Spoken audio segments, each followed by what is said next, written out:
Welcome to How Much for Just the Podcast, in which I'm going to do the entire episode talking like this in honor of Mark Twain, who definitely didn't talk like this. You're getting a recast immediately. I regret nothing. Listen here. I'm not going to do that the entire time. I'm going to get bored of it. Thank you. I'm bored of it already. Yes. Hello, welcome to How Much for Just the Podcast, where we are rewatching the entirety of Star Trek canon in universe chronological order. The worst possible order. The worst possible Unless you've way. seen it all already. Exactly. It makes no sense for this to be done by anyone who has not already seen all of Star Trek and is looking to make their lives more difficult. And this week's episode is Time's Arrow. And I wish it wasn't. Yeah, no, it's the double episode that didn't need to be. Did not need to be a two-parter anyway. It's not bad. I'm again shocked to see how highly rated and loved this episode is. Look, it's not a bad episode, but like there's It's spread too thin. It's spread too thin, and also like things are just discarded for the card sharks, like Gul Dukat, the card shark. Oh yes. Gul Dukat. Data swindles him out of poker, which also isn't it well established by this point that Data doesn't pick up on bluffing very well, so he won against professional card sharks back in the 18 whatevers, but also, swindled them, and they never make an appearance again. Yeah. They're mentioned once after that, but that's it. Yeah, they should have come hunting him down or something. Yeah. That should have been the tension of the episode, not Mark fucking Twain. Yeah, no, 100%. I've noticed I say 100% a lot. In doing the editing, I've noticed things I say a lot. I've done the same thing. It bothers me. I say 100% as well. Maybe I got that from you. Maybe I'll blame you for it. I don't know. Maybe it's just like a feedback loop. A closed loop. Oh God, yes. Let's not get into time travel mechanics just yet. It's coming. Time travel's coming in a time travel episode called Time's Arrow. I know. I'd like to start at the beginning of the episode. Okay, because I have notes about the way the pre-credits cold open is done. Yeah. It's Captain's log. We've been called back to Sector 001 because an archaeologist has found evidence of aliens. Yeah. Some admiral got on the phone, called up Picard and said, "Hey, we need you to come back to Earth." Picard's gone. Why? Just because. Yeah, it's a surprise. We're going to make you look under a blanket in a cave. That's it. But we don't want to spoil the surprise, okay? Yeah. Jean-Luc. But first we're going to show you some glasses and a watch. Yeah. And a gun. This is why we've come back. This is why we brought you back. It's to show you glasses and a gun. Oh, yes. Yeah. Perfect mission for the flagship of the Federation. Surprise, look, it's your robot's head. Yeah. Yeah. You know that robot you got is... Yeah, does he have a head currently? Have you looked recently? It's like, yeah. Is he missing something? Does he have a spare?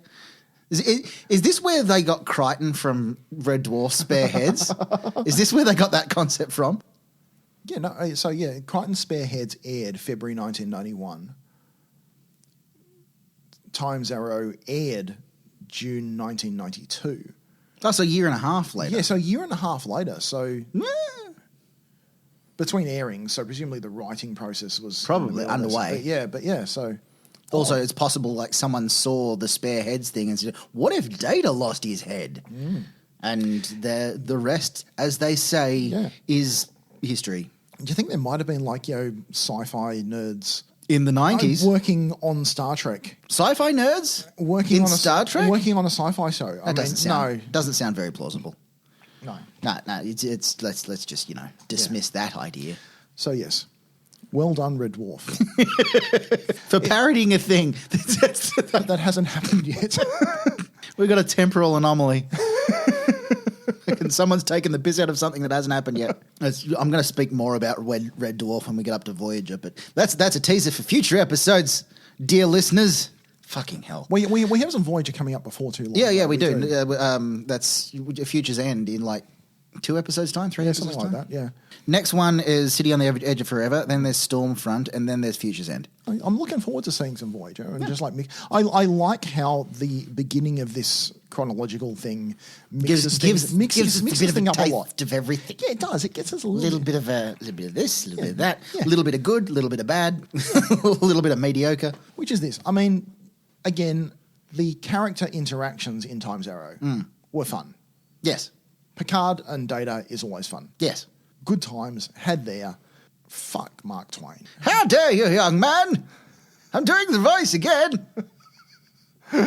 Yeah, no, the Mark Twain stuff. It feels like they wanted to have a historical figure in the episode, and they just went with Mark Twain because no one had heard of Jack London, but they had Jack London in it anyway. That was the bellboy. Turns out to be, another famous American writer, of which didn't last as long as Mark Twain. It's almost like they preferred the N-word stuff. It's Jack who? Who's Jack London?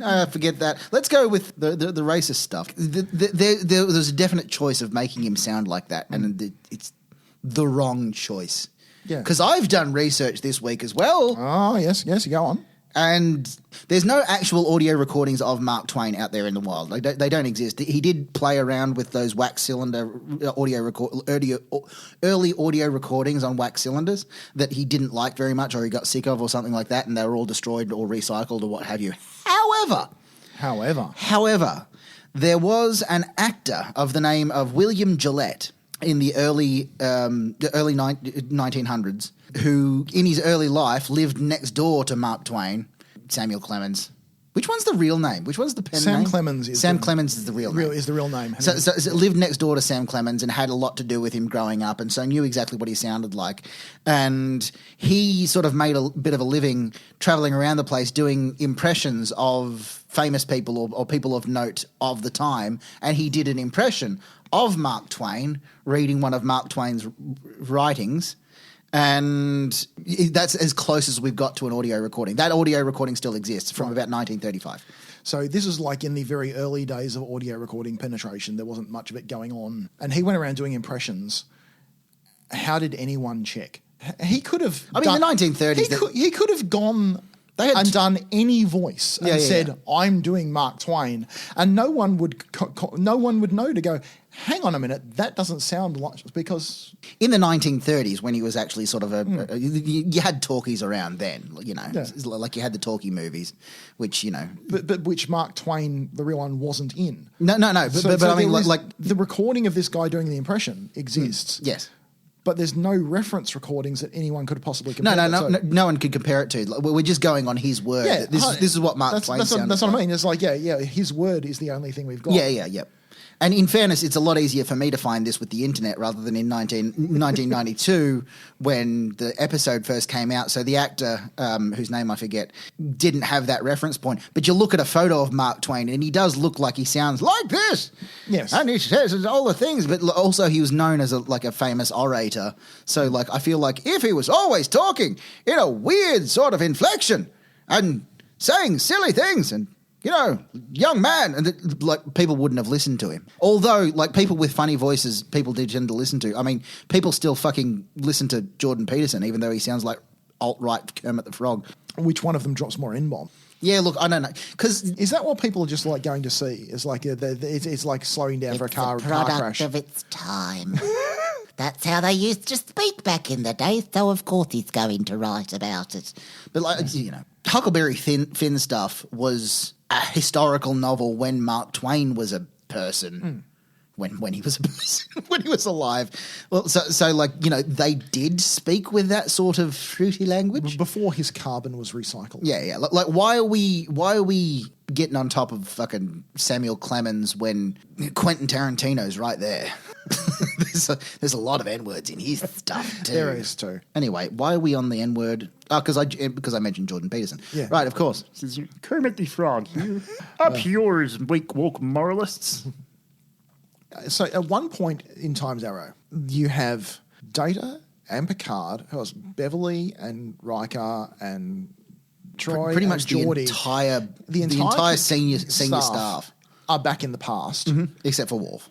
So Worf's in command up there. Yep. We'd assume he's definitely going to be instituting some changes. Oh, yeah.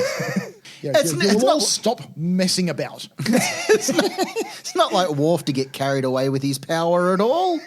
He would never do such a thing. Just, All the kind of dumb crap where they're pissing about in the past doing Shakespeare. Shakespeare. I would much rather see Worf trying to command the Enterprise with no one else around. Everyone else gone, yeah. It was just like him and like 10 ensigns on the bridge. Yeah. And Riker's like left the view screen locked and no one knows his password. It's like, it's just like, what do we usually do here? It's like, usually Geordie unlocks it from engineering. So, he's in the past. Oh, shit. Well, we're stuffed. I just want to, if you want a bit of light filler in Time's Arrow, I don't want to see the command staff doing a Shakespeare production. I want to see Worf trying to run the Enterprise without enough people. The surprising thing is that he didn't torpedo the fucking site before anyone got back. It's like, well, they're gone. Photon torpedoes, fire. Damn. That's... Yeah. That was another thing that jumped out. Wasn't there a bit where it's like, we're going to photon torpedo the site, and it's like, okay, I'll go get the photon torpedoes. When are the photon torpedoes not ready? Yeah, exactly. Like how long does it take them to prepare? Like, if a Romulan had decloaked, what they're going to do is just ask them to hold on for 5 minutes while White Worf goes and takes a photon torpedo out of a box. It was enough time for Geordie to pull a metal filing out of Data's head, figure out a binary code that Picard had tapped into his programming, get Data reactivated, enough time to pull the metal filing out, reactivate Data, and for Data to go, torpedoes. No, stop. Also, how did Picard know they were going to use torpedoes? It's, I suppose it's the sensible thing to do, but also... It's a Picard kind of thing. It's like, don't piss about trying to rescue me. When you get back, just take care of it. Yeah. Do it, Will. That could have been an instruction that was left, that they were following up on, that could easily have been edited out. Easily. So I'm not having huge problems with that. What I am having problem with is how long it takes to get a photon torpedo ready. And the way they solve it in the end, like by preparing with the phasing the torpedoes so it only blows up the out of phase aliens and not the actual site. Like that would take time, sure. Yeah, there are plenty of ways to delay things that they didn't need to invent other shit for. But the point is like preparing the torpedoes for the phase shift took a shorter time than preparing the torpedoes to just press button fire for reasons. Firing the torpedoes seems like something that they probably could often have to stop Wesley doing by accident. Not something that they have to Wesley's often Starfleet not they have to Academy draft a memo. Dear sir/madam, to whom it may concern, please initiate firing pattern Omega on photon torpedoes 1 and 2. Yours sincerely, Jean-Luc Picard, XXOO. Send that by carrier pigeon to the lower decks, whoever loads the torpedoes. Maybe that's why it took so long, because the ship is in so much anarchy with Worf in charge that they can't just load the torpedoes. He had an inspection crew, take all the photon torpedoes out for inspection and polish. When the captain gets back, I want him to see his face in these torpedoes. Does he ever go down there and look, do you reckon? No, probably not. In this case, he may have just needed to look up. Oh, I can see my... what a shiny torpedo that is. Well done, Mr. Worf. Seems to be getting closer. Wonder if it'll be friends with me. There we go again. Hitchhiker's Guide again. This is so derivative. This episode is just like it's just we're just referencing other things.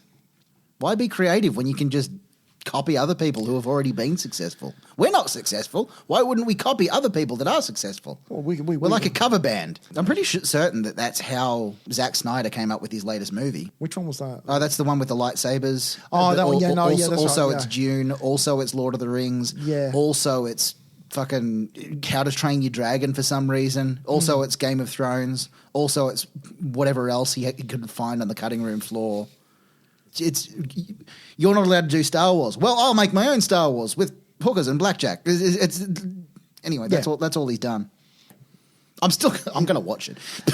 Yeah, I'll also watch it. I don't think I'll pay for it. No, it's only on Netflix anyway. Like, it's not even getting a cinematic release. That's the fucking joke of it. Yeah. Like, it's all just a Netflix movie because he's got like that deal with Netflix now where everything gets released on there. That's like his zombie movies, whatever one, the one with Dave Bautista in it. I was going to say Land of the Dead, but no, that was Romero coming back to the zombie genre. Yeah, I'll Google it. the one where you like you digitally replace your problematic actors with TIG. Yes, Tig Notaro, which Yeah. you should do with everything. Yes. Well, I just think just like digitally replace everyone with Tig Notaro. That Totally. I'm down. I'm sure. Yeah, She'll be busy. I don't mean don't pay her. No, yeah, of course. Don't not paying people isn't our thing. That's what they're doing. No. I very much want to hire. Make it clear, I'm talking about hiring Tig Notaro Yes. to digitally replace any problematic people. Bloody House of Cards starring Tig Notaro. The Flash Oh, starring yeah, I was Tig about Notaro. to thinking like Tig Notaro is like As as the the Flash Flash. would actually be awesome. I would watch that. Yeah, 100%. Yeah. 1,000%. The aliens, like the Yeah, the aliens. what is the deal with the aliens? It sounds like that was almost like a weirdly half-formed concept. Like they didn't even need to be what they were. They could have just been aliens on a planet. It's not like their Could've. whole phasing weirdness thing actually factored into anything. No, yeah, like the phase shift thing. I don't know. Like, it's never explained why they do that. It's never explained why they need a snake to travel back in time that also turns into a cane. It's never really explained why they feed exclusively off the dying neural energy of human beings Yeah. rather than any other race. Why they're only going back to this one specific time, whereas there's a lot of human history and there's a lot of people dying in a lot of human history. Yeah. Like, they didn't have to just go back to this one. If they have the ability to open this portal to any point in Earth's past, they could have gotten 100 people in the Samuel Clemens era. They could have gone back to the Black Plague and gotten another 100 people from that era. And they could have gone back to the Crusades and got another 100 people from that era. There's so much to choose from. Yeah. Yeah, no, I mean, if there'd been any kind of consistency of it was they needed to be in the same cave, they needed to be in the same physical place for the time, but they're not even on the same planet. No. I mean, if it's they used this cave because it was stable, it was stable and existed in this form continuously right through this entire period from when they were... Like, he's mentioned that the aliens did alter the cave initially, like in the past to make it possible, but also... when Data goes through the portal, he doesn't wind up in the cave. He winds up in a street somewhere next to a homeless dude. $1 for a 49er. What? Like, this bloke's just seen someone appear out of nowhere. But he's a drunk, so no one will believe him. Exactly. But Because everyone knows that alcohol is just so strongly linked to realistic hallucination. for example, I'm not even here right now. Twist. Right. Totally. But yeah, so of all the people in the past, that, the drunken homeless dude who's, got ill and, hallucinating, he's the one person that probably should have been fine with Data walking around as here's this vaguely human shape and it's talking and walking, therefore it's a human. But everyone else has eyes that can see. Data has silver skin and yellow eyes and is walking around in a jumpsuit with a phaser and a bloody... Like a bloody Frenchman. like a bloody Frenchman. It's who looks at someone like that and goes, French, must be. No. I mean, some of these people work in a hotel. I mean, even if you're the most regional their thing, if you work in around a hotel, you're going to see a lot of people from a lot of places. That's just Theoretically. one of the things you do because anyone who's traveling through a place is probably going to stay at a hotel at some Even point. in the 1800s. Yes. Even then. You're still Yes. going to see people, particularly Gold Rush era California. It was California, wasn't it? I think so. Probably. My US geography is terrible. I only say it was California because they said that they were excavating it to expand for like Starfleet Academy, and that's in California. Right, okay, yeah. So I'm presuming that the whole of this takes place in San Francisco of the 1800s. What bit of Starfleet Academy would they put in a pit? I don't know. The whale pools? Maybe it was Starfleet Academy archaeology class. Training the next generation of like space archaeologists. Sure. Android head. That's not normal, right? You know? That's from at least the 1990s. I'm going to put that under a blanket over here, but like, let's near these glasses and gun and. Let me just get on the phone. Hey, Enterprise, come back. We've got a surprise for you. I'm not going to tell you what it is. Just come back and you'll see when you get here. You'll see it. Bring the robot. Yeah. He's gonna laugh. Yeah. He'll laugh. He'll laugh his head off. I see what you did there. The Mark Twain thing, for starters, him being a historical figure of the time that they wanted to do an episode based around, you know, maybe someone was a fan of Tom Sawyer or Huck Finn and, you know, just decided, I want to do an episode with one of my favourite writers in it. Or, you know, the mention of you know, a Connecticut Yankee in King Arthur's Court. Was that what it's called? Oh, that's what it was called, I'm sure. Something like that. I mean, I'm not a big, reader of Twain. Yeah. But like he did a time travel storyline. Wouldn't it be fun to have a time travel writer in a Star Trek episode? But then he's an antagonist for most of the episode. Overhearing past Guinan and Data talk about, you know, future stuff, which also he should have noticed him standing in the doorway there, just blowing smoke at them before they bloody, you know, just having this conversation about Space. Yeah, just. I did remember, like, I did notice in some of the Memory Alpha notes that there is a bit about the production and decisions that were made. His voice. No, not that. But they noted a number of different time periods were considered, including the 30s, 60s, and 90s. Okay. The latter was rejected as having been done in Star Trek IV: The Voyage Home, Sure. which we will get to not too far away. 4 episodes, 5 episodes time, something like that. Yeah, and Rick Berman was the one who picked the 19th century and Mark Twain. Okay. It was a bit of a captain's call on that one. Captain's call, right? Yeah, Of course. So, this was funny. It was like while debating the setting, it became a running joke among the staff that Data would go back in time to save JFK from assassination. Red Dwarf. And coincidentally, the producers received a spec script with that premise only 2 weeks after this one was completed. Oh gosh, yep. It's well, Yeah. and then they can't do it without crediting that person or paying that person. And as we know, studios do not want to pay writers, even back in the 80s, They do not. 90s, early 90s. But yes, I thought that was interesting. It was like that they had the whole. But yeah, but then making Twain the antagonist for most of the episode instead of the card sharks was a weird decision. Really was. Rather than bringing him into his confidence or whatever, and then bringing Mark Twain onto the Enterprise and just going, okay, well, you're here now. Here's this. Here's that. Would you like a tour? It's like, okay, fair enough. Now you know everything. We may as well show you the Klingon. There's a Bolian. Here's the holodeck. Here's, you know, wherever. Here's a complete absence of Why wouldn't they have taken him scarcity. to 10 Ford to say hello to Guinan? If they're already going, oh, well, you're on board the USS Enterprise and we're in space and we're in orbit of Davidia 3 or whatever it was, like, why are you suddenly cagey about introducing him to someone he knew back in the 1800s and that he knows to be an alien? Because, anyway. Yeah. Also, I will say this about Twain's initial assumptions about Starfleet. He's not wrong. Mm-hmm. Colonialism bad. Yeah. Don't know if you've heard. Colonialism, not that great. Oh, really? Should make some notes. Like, has this information been disseminated? I've written to my local paper about it, but they won't, won't listen.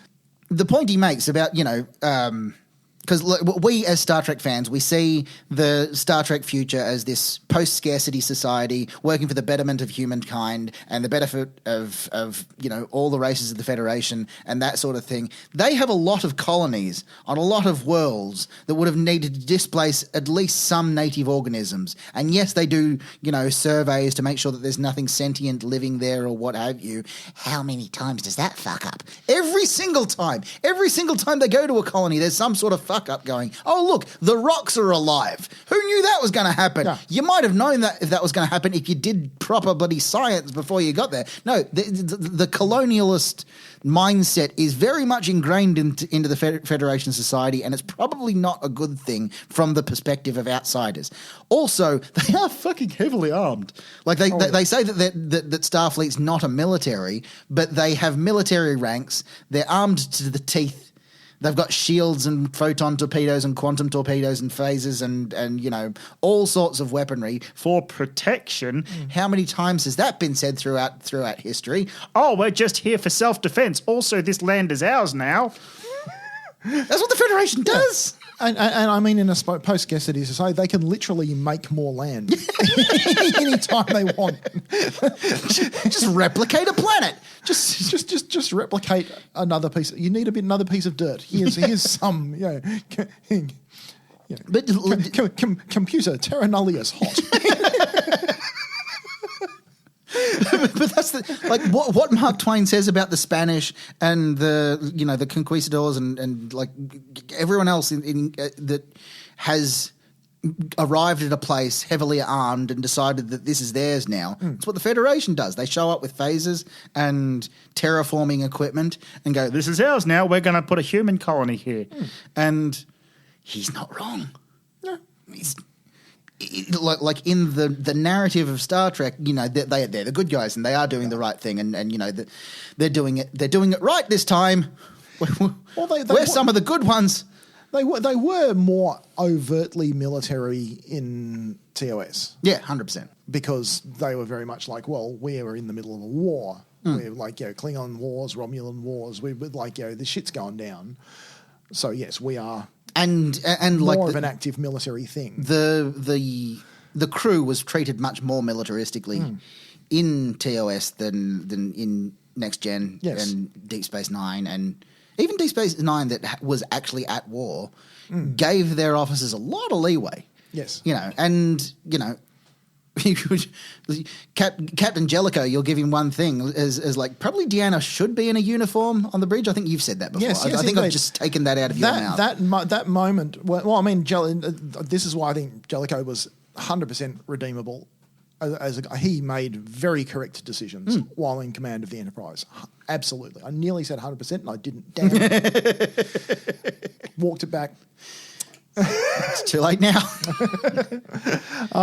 No, he did make very correct decisions. None of it was unreasonable. And Deanna's character improved markedly from that exact point. Yeah. When she had a proper uniform, that's when Deanna became an interesting character. Was like when it's like that's the point where the writers started treating her as an interesting character. Yeah, Not just, Look, it seems like the first few seasons of Next Gen, the reason Deanna was there is so that the visiting diplomat or the visiting, alien somewhere else would have an attractive woman to fall in love with. That's all that happened to her. Basically, every Deanna-centric episode for 3 seasons. Well, I've read some stuff in the interviews with like Marina Sirtis about like in season 1 she thought they're not giving me anything. I have no point here. They're going to write me out. Yeah.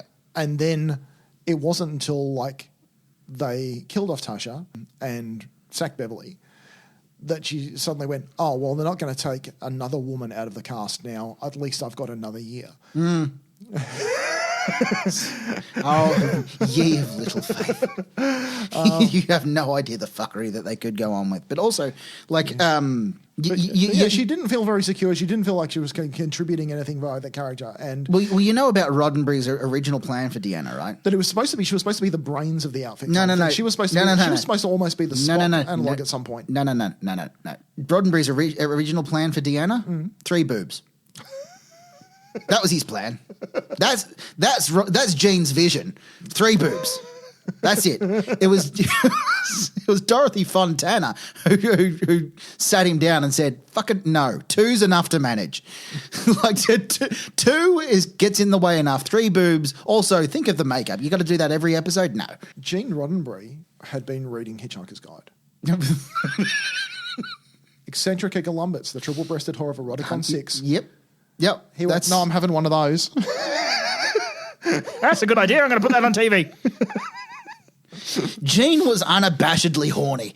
Like everything about his Gene, when people the Star Trek douche bros who talk about new Star Trek not being proper Star Trek and Star Trek's gone woke now. the people that don't get it, they all talk, this is not what Gene would have wanted. Gene put hippies having orgies in space. Gene put a bunch of Irish people with cows on a starship. Like that's Gene's vision. Gene, like most of what makes Star Trek. Yeah. Anyway. Yeah, I've got a white dude and a lady of color. I'm just going to make them kiss, like mashing his action figures together, going nom nom nom nom.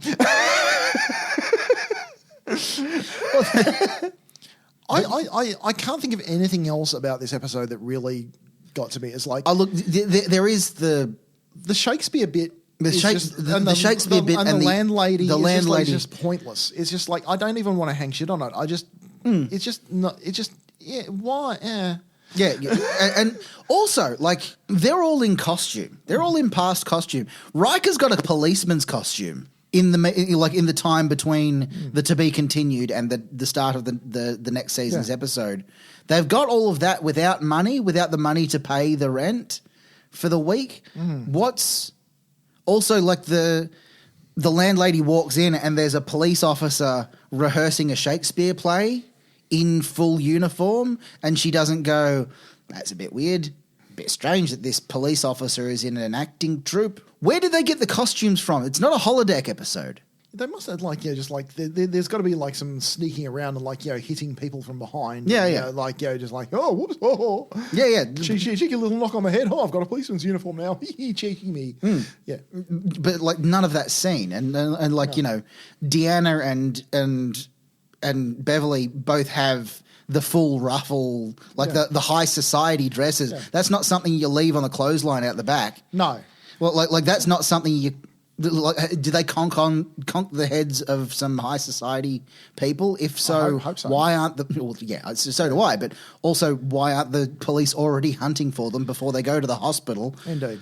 To do the scan of the. This is the thing. There's so many angles for doing some entertainment. If they really wanted to pad for time and make this thing a full 2-parter thing, which they apparently did for some reason, there's plenty of padding they could have done that would have been good. And what they chose to do instead was. Yeah.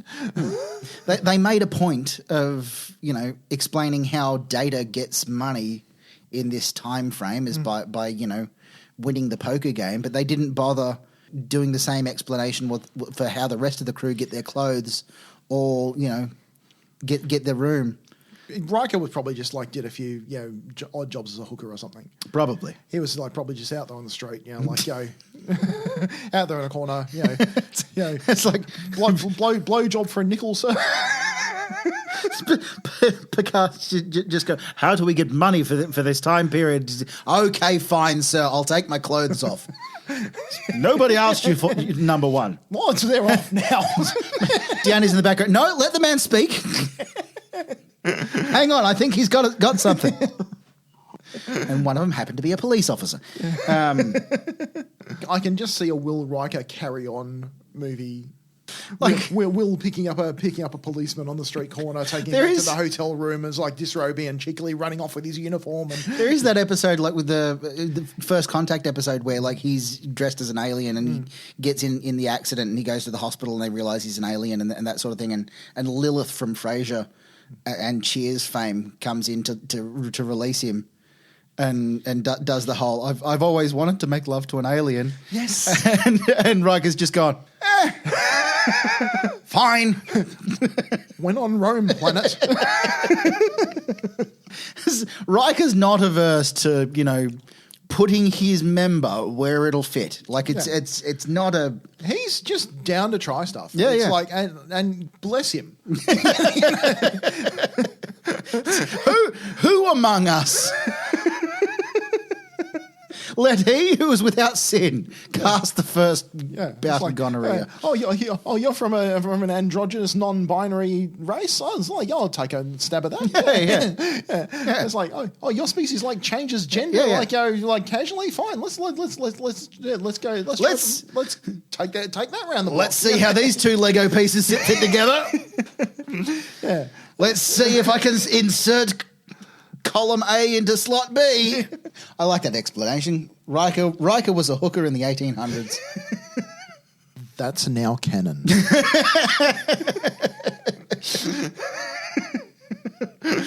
Yeah. Make it so. Very good show. The rest of the crew were just waiting outside the door. Is he done yet? And Dano's like, how long? No, that noise. Yeah, he's got about 3 minutes. Yeah. Yeah, I know that maneuver. That's the Riker maneuver. Yeah, 20, 19, 18, 17. Yeah, he'll be out in a second. Yeah. That's why he was always sitting on chairs like that. It's just just trying to air the thing out. So yes, bits of it bored me. The aliens were weird, but for no reason. And never appeared again. No. Like never showed up again, like terrorizing other races. They were never, I don't think they were ever even given a name. Like No. their species was never named specifically. They were just the Ophidian is named, like the snake-like Yeah. alien. Yeah, it's like they're just the ones where the glowy bits went into their foreheads. Yeah, the spoon forehead things. Yeah. The first episode where Data's just describing them, like you start to think, did they run out of budget? Did they run out of budget because like it's just him describing them? You don't see it from his perspective. No, yeah. Yeah. But like then they show up later in the episode. It's like, well, okay. Later, actually, that was the other. I knew there was another thing that bugged me in the early first half. Riker seeming to not have met Data before. Oh yeah, why aren't you bothered by working? Why on your aren't you own head? bothered, like knowing that you're going to die? Why aren't you bothered, Mr. Data, who I've worked with for 6 years at this point and know full well as a robot with no emotions? The finale of season 5 of your show is not where you need to reinforce characters for people who may have just tuned in. Yeah. It's What like, do you mean you have no emotions? even if it does put them off tuning in next week, there isn't going to be an episode next week. It's the season break. You've got 6 months to tell people to watch the next one. You don't need to do it in the establishment of the episode. Again, it may be just padding for time, just sort of. Was it padded for time, or was it just? I mean, I kind of like that everyone walking around eggshells after they know that Data's going to die. It's like, well, each and every one of them knows that they're going to die, and they don't know when. And this is like Data makes a fairly good point. It's like it's kind of comforting. I know when it's going to happen, so if I get zapped back into time, I know, well, this could be it. Knowing when you die is kind of a comfort. Like, It's just like knowing, like he says, like knowing that I'm not necessarily just going to keep outliving all my friends. Yeah. I'm not going to just go through that over and over and over forever. Yeah. Yeah. It's like it's and like everyone like stopping talking when he walks in a room and that's that sort of thing. It's that'd be weird for a bit. But also, everyone on the ship seems to know. I mean, if they found some kind of weird temporal shit that was that was enough to like secret enough that you have to get the captain of the flagship down into the cave before you'll tell him about it. Obviously, they're trying to protect some timeline shit because they know temporal fuckery is afoot. But yeah, it seems like they'll tell everyone on the Enterprise, well, they found Data's head down there, back in time, 500 years. Isn't that weird? And it's like, if it's not that big a deal that you can tell everyone now, Why didn't you just send Picard an email with an attachment of Yeah. a photo attachment? It's like Re-Data's head. yeah, it's like have you seen this? Is this yours? Is this your robot's head? Yeah, this mission could have been an email. But like, it's I suppose like if something's relating to a crew member, you want the captain of that ship to be in charge of the investigation relating to that crew member. Like, I kind of get that, but also, making it a surprise is purely for the television audience. But the thing is, but also they pull the Enterprise back to Earth just so they can send it away again to another planet. Well, yeah, because they didn't really know where they were going to send it until they found a microbial fossil that was native to one specific planet. So that planet's been surveyed before. Yeah. Because they can recognize that microscope, that microbe fossil. Do microbes even have fossils? Oh, I don't know enough about the thing. No, because, neither do I. yeah. Fossilization is the bones of something turning into stone over millions and millions of years. Microbes don't have bones. No. They're too small for bones. So how do you get a fossilized microbe? I bet Riker knows. Pro- Microbes don't have bones, you say. I can remedy that. But yes, so they've surveyed this planet well enough to know that this microbe is native specifically to this planet. They go to that planet and find the specific cave in which the specific snake is going to the specific place. That all of this is sort of circular logic as well, because back to the temporal thing. It's a closed loop type scenario. Yeah. As the only reason that Data's head was found in the cave is because they went back, and the only reason they went back is because they found Data's head in the cave. Yeah. So like it's very much circular logic, but completely forgot where I was going with that. Yeah. In a circle, probably. Yeah. Oh, yeah, yeah. Well, we just keep going in a loop, like some kind of snake thing that just maybe That eats its own tail. or turns into a cane. Yeah. Yeah. Obviously, the dramatic reveal of the head under the sheet is a thing, but it doesn't seem to be. It is so obviously just A hook for the audience. Yeah, absolutely. It's just like it's a cold open hook because there's no reason they wouldn't just say, Dear Jean-Luc, we found your robot's head in a cave with microbes from this planet there. Since you're flying a flagship while around you're space there- anyway, why don't you pop over there and see if you can find See out what's what. Yeah, so maybe send your robot down to have a look. But also, that, they built the set. They may as well have the main actors of the show walk through the set. But they're going to use it anyway. Yeah, yeah. Because, at the other end, at the time travel thing, so they don't need to do the. They don't need to do all the things they did. And they could have They written. don't need to do that. And they could have done more fun things instead. Yeah. They could have done better. I was going to say because it's the Enterprise crew that recognizes the microbe of this native to this other planet, but they're only doing the investigation because Data's head's involved. It's entirely possible that another Starfleet archaeologist could have found that microbe and said, "Oh, it's native to this planet." I don't know, unless it was the Enterprise that surveyed that planet in the first place. Who knows? I don't know. Well, no one, because it's all made up. It is made up, yes. They just made up poorly things. So- They made things up poorly. Some kind of fiction, some sort of science fiction. But it was fun. Some of it was fun. Yeah, look, it wasn't a bad episode. My main issue with it was Mark Twain's voice, as has been mentioned. Yeah, I just didn't like Mark Twain as a character. I was like, No. I just maybe you have to be American to appreciate it more. Yeah, look, I mean, it's one of those things that a lot of the big names in writing of American history of writing back in the 80s and not what we would recognize now, I suppose. I don't know. It's hard to say. I don't know. I think I read The Adventures of Huck Finn as a kid.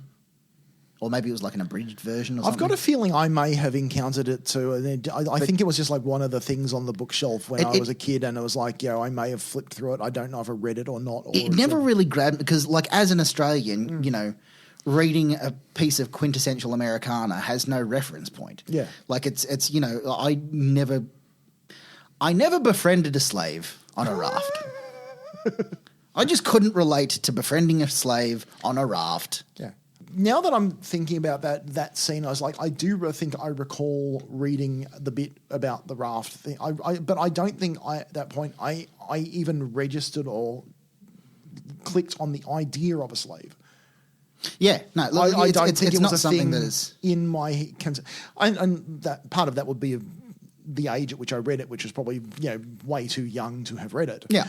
But that was what I did. It was like we had all these weird books on the shelves at home, and like I used to just pull them off and read some of them. Yeah, and like growing, look, it probably even back when this episode was aired, or I mean, like you did, but you didn't. The implications of the particular word that gets used quite frequently in relation to said slave on the raft, the impact of that word wouldn't have registered to me as a child how serious a word that was. Yeah. And as a child in Australia as well, where that word was not, in wide usage. Yeah, As- we plenty of other ones. Oh, plenty of other We've got our ones. own set, but yes, That's the thing. Like, that's not to say that I hadn't heard it. Yeah, it's no, just like no. I had no reference point for that. The severity of that particular word. I'm pretty sure the Agatha Christie book was one of the ones on my grandparents' shelves that Yes. Well, So I'm pretty sure I knew that word too, and it was just a word on a book spine. yeah. It's one of those. Like it's ignorance. It's basic ignorance, Yeah. and it's genuine ignorance in that I was ignorant of the wider world. Yeah, and so I mean, like, I I probably still am. Well, as I said, like I am the child of two 10-pound poms who were brought to Australia to breed more white people. I am the embodiment of the White Australia policy. That's me. That's what it made. This is what you've done. Look at this. Bit of an own goal in some respects. Look upon my works, ye mighty, and tremble. But yeah, that was the environment I was raised in. It was like, just like that kind of shit just wasn't around. It was just like, we were. Again, like this comes back to the ignorance thing. It probably was. It probably was definitely around. Yeah. But it's not something that we experienced. No. Being, white, middle class, fuckwit blokes. Yeah. It's just the understanding of how that word impacts other people came much later for me. Yes. And I also, Yes. Although I probably would have, by the time this episode aired, I think I was old enough to have realised, but, personally. In relation to my personal age at the time this episode came out. You knew that sort of stuff existed, kind of, but also it wasn't a real thing. It was like, cowboys and Indians. It was like, watching... It was like watching anything on television. It doesn't sort of register as a thing that is experienced by real people in the real world, as it definitively is. Yeah, and honestly, though, I did not, equate the language with Twain enough. I wasn't familiar enough to realise that it would be notable by its absence in this episode. That none of these subjects would have touched upon at all. Yes. In this episode, when you're talking about Mark Twain, visiting hanging out with a high society woman of color in the 1860s. It's the elephant in the room that was just nobody. This would not have happened. Yeah. It's like, I mean, like it's established in canon that Guinan has the ability to change her appearance as needed when she needs to, and like.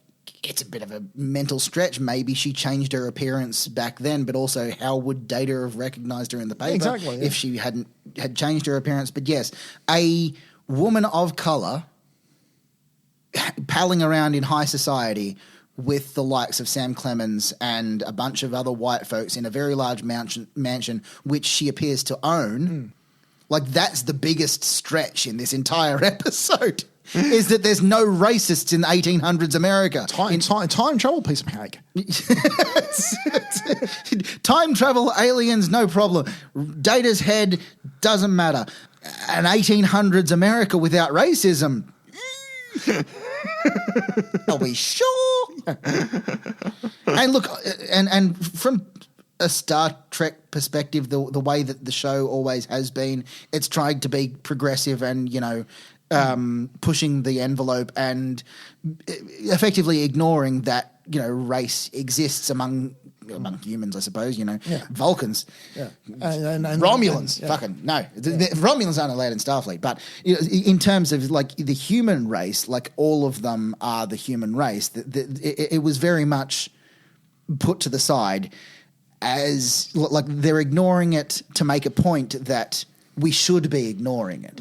But by ignoring it in historical context, it's really sort of doing an injustice to the suffering that was caused. This is, and that was the whole. If you want to like a delay or a plot point to try and pad out the runtime or whatever, instead of this woman coming in saying you lot haven't paid your rent on this room, maybe she gives them all the room except won't let Geordie in. That's the more realistic thing. Like in fact, that's the horrible thing that would have actually genuinely happened, as this Irish lady who runs the boarding house would not have allowed segregation. You're a wonderful actor troupe. Yes, come on in, all of you except him. Thank you. Yeah, except for that one, you have to go around the back.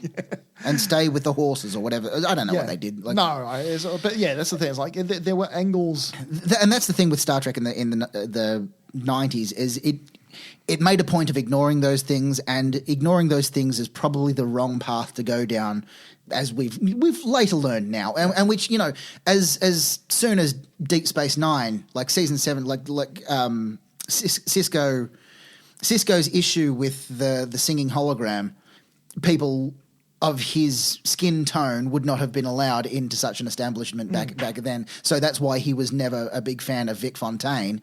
That's why he didn't want to get on board with saving the program or whatever. Yeah. It wasn't really brought up until then. And the other one, where he's a sci-fi writer, he's Prophet's hallucination. It was sort of dealt with in those episodes, maybe as I don't know if it was a backlash to this episode, because this episode is sort of looked upon fondly as one of the good ones, but also on the basis of it being a kind of a fun one, it seems. It was not because it dealt with anything serious, but because it was just kind of fun. It was a fun that's the thing. Like you've got these characters in this historical context. The point of having futuristic science fiction characters in this historical context is to show how far we've come and how far we've yet to go. Yes.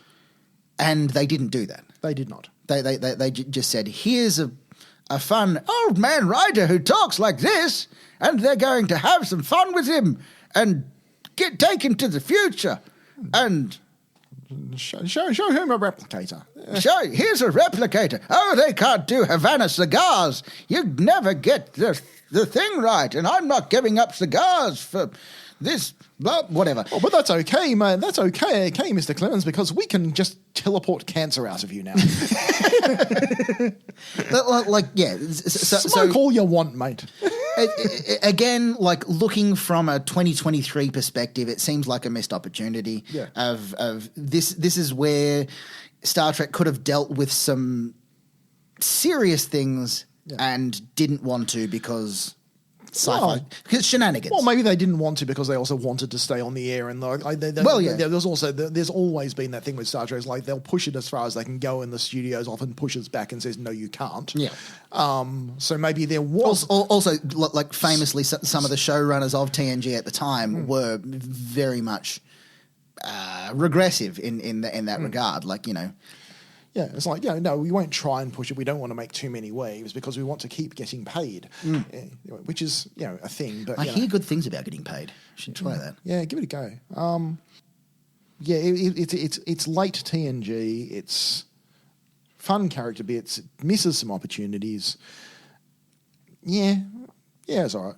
I liked it, but it didn't need to be a two-parter. It did not need to be. That's my main note. It seems like at this point they felt like they needed to do a cliffhanger every single end of the season, and that's what this was made for. Yeah, well, if the Memory Alpha notes on the episode say that originally they weren't planning to do a cliffhanger at Exactly. the end of season 5, And it shows. and this was just pulled out of a hat to Yeah. do a cliffhanger. Yeah. And so maybe it was a script that wasn't supposed to. So that like Yeah. the Gul Dukat, the poker player, the boarding house lady, Yeah. the basic like the Jack London storyline, all of that, by the wayside. It doesn't matter. Yeah, drop it. What do you think happened to Data's gadget that he built? He built that in a hotel. Yeah. Never paid his hotel bill up, and then just blew his head off. Jack's got it. Jack's got it. No way has Jack not got that thing. Tried to sell it to someone as an engine. This is for a horseless carriage. It's like, hey, go and show us, make it work. And it's like, oh no, you can do that. You can do that. You'll figure it out. It's straightforward. It's Yeah, like, yeah. $10. She'll be right. Yeah. But yes, no, it's I wonder if there's a non-canon novel following that up. probably. But yes, That's a good spot to finish. very good. Right. So, I have every other episode. I've done computer end program for the final bit. okay. Well, before we You can have a turn. before we end the program, I was going to say like next just a quick next time on Next time. next time on How Much for Just the Podcast. Next time on How Much for Just the Podcast. We'll be doing City on the Edge of Forever. City on the Edge of Forever. One of the classic episodes, like one of the greatest episodes, one of the most recognizable episodes in all of Star Trek history. And We're doing it. the first one I'm legit really looking forward to. Yeah. Like the others, like I was like, all I guess I couldn't remember anything about it. Times Arrow I knew exactly what we were getting into because I've rewatched Next Gen so many times. I was like, I know this episode. I knew what was coming. Yeah, I knew how I was going to feel. No surprises there. City on the Edge of Forever, haven't watched it for I think about 10 years. Legit looking forward to having a revisit on A that. very classic episode. It's also like while you're on the books as well, like the book, the autobiography of James T. Kirk, starts with a thing about Edith Keeler. So it's bit of a Okay, cool. tease as well. Oh, good stuff. So we'll see you the next episode for City on the Edge of Forever. Computer and program. Mr. Worf, throw him in the brig. How Much for Just the Podcast is a Grouse Media production. The theme music you heard was the Picard rap by Nikolai Kingsley. For all links to our stuff, we have lots of stuff, go to prettygrouse.com. Where the hell are we? Where the hell are we? Transporter room 3. Engage. Oh, great. Energize. Lucy Ball, being in charge of the production companies, has said, look, you've got something here, go back, rewrite it with some, better stuff, and we'll give you a second shot at a pilot. No one ever gets a second shot at a pilot, ever. It's never happened. Happened with Star Trek, and it's the only reason we've got it today. Yeah. Lucille Ball. Yeah. Bless her. Bless her.